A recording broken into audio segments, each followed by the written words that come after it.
Welcome to the Kent Lapp Podcast. And one of them was to have, back to your question, was to have a library. And so we have a 4-bedroom house, and the kids are upstairs. They have their whole deal upstairs, 2 gigantic bedrooms with a bathroom, and we don't have to go up there and mess with them. So we got 2 girls, 2 boys that are left at home. Boom, everything's good. So that second bedroom, that 4th bedroom is downstairs. So it's an office. Okay. And I built some shelves and stuff, and I mean it's card cataloged. Nice. We're Really? that big of nerds. How many books would you say? I don't know, a roughly? couple thousand. Couple thousand? Yeah. You own all these books? Yeah. These are books we own. Wow. Did you do a mass buy at one time, a bulk buy? No, we've this has one been a at a way time? of life for years. And we still go to the library. We'll get, I don't know, we go to the library about once every week, once every 2 weeks. We'll get 100 books. You'll get 100 books Yeah. once every couple of weeks? Yeah. For the whole family? Yeah, and just rip through them. Yeah, we're voracious. This is in addition to the couple thousand books in the library. That's right. In your personal library. And then we have a bookshelf in our room, a nice bookshelf that we acquired. And I have the bottom 3 shelves. Bonnie's got the top 3 shelves. Those are books that we've bought and haven't read yet. Okay. So when I'm looking for a book that I'm going to read, I don't go to the library. Those have been read by at least me. This is my deal. Okay. So I finished a book yesterday. I started a new one today. Mm-hmm.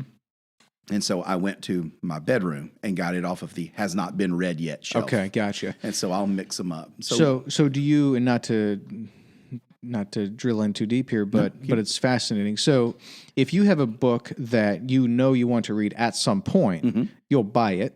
And you Absolutely. may not read it for another year. That's correct. So just buying the book is almost a book list of sorts. Absolutely. And then do you also have a list where you're going to write down some books that maybe you're not going to buy right now, but you'd be fascinated in I keep reading? those on my phone. Yep. Okay. Absolutely. Interesting. If I'm somewhere and I see one, I'll take a picture of it. Okay. And then go back to my little Google, Keep or Google notes or whatever. And I've got a books to read list in there, movies to watch list. Sure. Something like that. Well, when is the family reading? Are you reading in the morning and in the evening, or just in the evening? There's no set time to read. It's just a way of life. Okay. And so typically the schedule goes like this. Bonnie's a later sleeper than I am, and the family's a later sleeper than I am. I'm an early riser.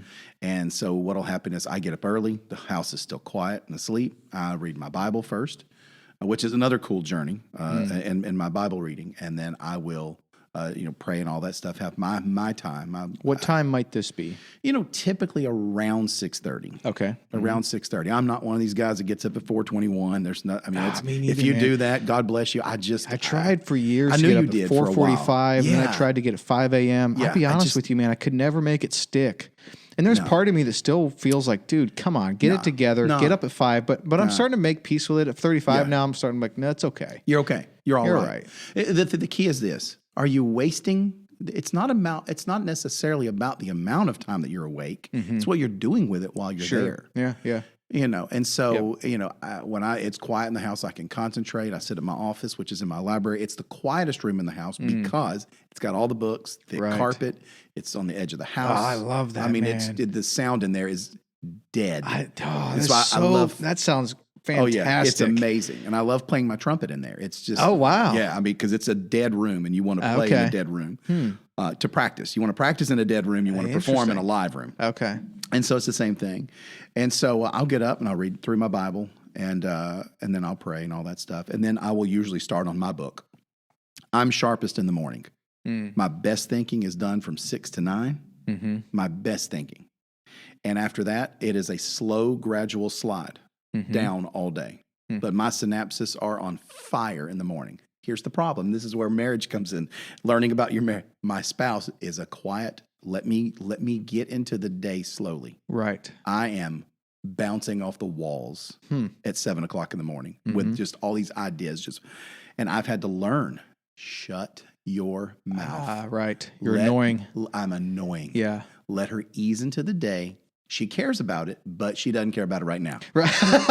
She cares about it, Important just not right distinction, now. right? That's right. And so so I'll read, and then slowly the family will wake up. Usually my youngest son, The younger kids are always the early risers, Okay. and as they get older, their sleep times will go a little later. Yep. And so he and I will usually eat breakfast together, something like that, and then the family starts to wake up and rise.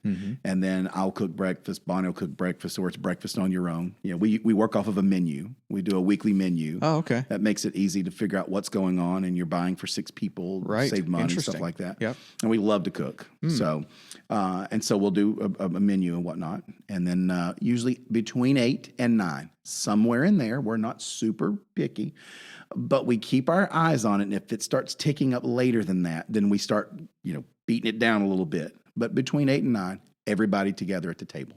We have a 10-foot, almost 11-foot table in our dining room, and it can seat 15 people comfortably. So everybody can spread out, and then we read the Bible together. And so right now we're in Samuel. We'll read one chapter of the Bible and all of the notes that go with it. And then I ask simple questions. What's your takeaway? What did you get from this? Sometimes it's a little more difficult than others. You know that. Right. Then we will read the proverb of the day together, and then we pray as a family. A chapter in Proverbs? One chapter. One chapter. And then the proverb of the day. So if it's the 18th of the month, we read Proverbs 18. Yeah. Now, here's the thing. Are there days we miss? Yes. Do we freak out about it? Absolutely not. And there was a time we did. We just felt that anxiety of I missed, I'm behind. No, you're not. Just pick up where you left off and keep rocking and rolling. Right. And don't worry about it. You're going to be fine. Yep. And so getting comfortable with that is taking a while. So we do that. And then we start school. We are not these formal homeschooling people like a lot of homeschooler parents are. They basically took classroom school and just put it in their home. We don't do that. Okay. We don't do that. A lot of our kids are self-guided. We know our kids. That's where that whole fair and equal thing, that's knowing your children. So my 16-year-old, he is way smarter than me and Bonnie, and he knows it, and we know it. He is very smart. He is intelligent as all get out. And what's interesting about him, he's also wise. And I love that about him. He's not just intelligent. He knows how to take something over here and apply it over here. Yeah. He's taught me a lot of stuff. This is the kid at 9 years old. I'm cutting my pancakes one at a time. He goes, Dad, why don't you just stack the 3 pancakes on top of each other and just cut? Yeah. Boom, my mind was blown. I'm like, Never been I've been the eating same. pancakes for 40 years, 40 years, and now you're teaching me. So anyway, just a smart guy. And so he is, he doesn't just do his own stuff. We know what he's doing. We're monitoring it and looking at it, but he's way more self-guided. Right. Because he has the mentality, he has the discipline. He can sit down and do what would be 3 weeks of physics in one afternoon. Wow. Because he just gets it. Yep. And so that's how he works. Yep. Well, then our next kid, the redhead, she doesn't like math. So we have to give some extra time and attention and effort on math. But she just kills it in the arts. Anything that's got to do with drawing, creativity. She loves, she doesn't like the mechanics of English, but the other stuff that goes along with, literature. So all of our kids are unique. Yep. And so their curriculum, if you will, is tailored to their likes, their desires, their strengths. They all get Bible, they all get math. That is non-negotiable. But the rest of the stuff, we can push it harder and tailor it back based on what they love. I see. Are you using a particular curriculum? No, we don't. Oh, fascinating. And that's taken years, and my wife gets 150% of the credit on that. We tried. We've tried so many things over the years, and what we have learned is your kids, you know what their bent is. Interesting. Work with that. Yep. So for the math, we do use Life of Fred. It tends to work really well to give a solid base. I wish I wonder how good I would have been at math had I had Life of Fred math when I was a kid, because I just didn't get math. I just didn't get it. I get simple math like percentages, and I can do regular, just simple calculations very quickly in my head. But once you put a number, a letter where a number goes, right? Boom, Rick's gone. Yep. I'm like, I'm out. You just lost me right there. Yep. And so I sit down with my kids, and we got to play the video to teach them that thing. And it's like I'm learning all this stuff, and I'm like, man, I haven't done this in years. I can see where that'd be really beneficial for you. It's incredible. Yeah. And my wife's had to teach this stuff now like 47 times because we've got all these kids. Right. And so she's just next level. Yep.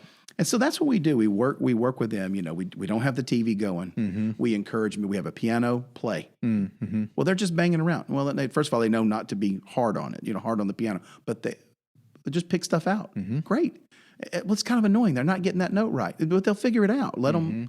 They have a keyboard in their room. They can put headphones on and work on stuff. But we don't have. It's not school time. I see. Interesting. It is a So way. it's more of a way of life. It's a way of life. Yeah. Fascinating. Yesterday we went hiking. Woke up yesterday, gorgeous. Boom. Went on a 5-mile hike.